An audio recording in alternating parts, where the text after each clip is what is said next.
how AI is being used to gather and analyze property market data here in the UK. At Fabric, we're all about making life easier, but we also think it's important to know how these tools actually work. After all, understanding what's going on behind the scenes helps us figure out where AI is brilliant or where it might slip up, and when it's better to just trust your gut. AI pulls data from loads of different places and data sources, and here are the main ones. First up, we've got historical property prices, transaction volumes, rental yields, and interest rates. Most of this comes from platforms like Rightmove and Zoopla. These are live marketplaces updated every hour by thousands of estate agents across the country, so the data is usually spot on. Now, back in the day, we'd have to dig through each site manually, looking for all the relevant bits of information, which was really tedious. But now with AI tools, or even something as simple as ChatGPT, we can pull all that data together in one go.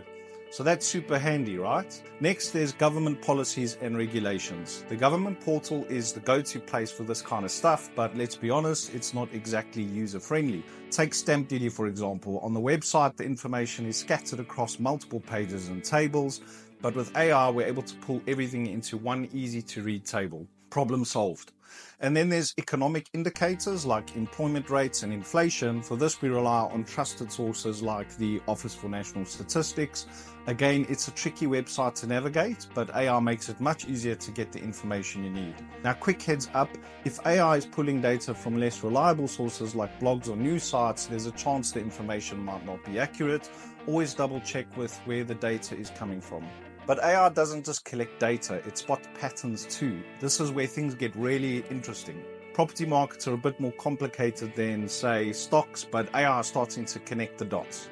For example, it might notice how being near a train station or a good school can bump up property prices. Or it might see how rising steel costs affect the price of new builds.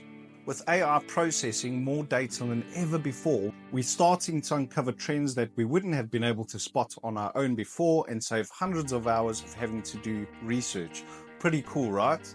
Now let's talk about predictions. This is where AI really shines. Once it identifies patterns, AI can start predicting things like which areas might see property prices go up or down, where the next big property hotspots might be, think regeneration projects or places with rising demand, how economic changes like interest rate hikes could impact the market.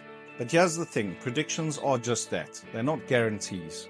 The world is unpredictable and things like COVID or snap elections can completely throw the market off. So take AI predictions with a pinch of salt. Alright, to wrap things up, here's a quick checklist for using AI when analyzing the property market. Number one, is the data coming from a reliable data source? Stick with platforms like Rightmove, Zoopla, or government sites. Number two, use your own judgment. AI can give you a great insight, but it's not a crystal ball. Number three, talk to people in the know-how. So validate AI predictions by chatting with industry professionals or people with hands-on market experience. It's also important you make sure that you give it the right prompts.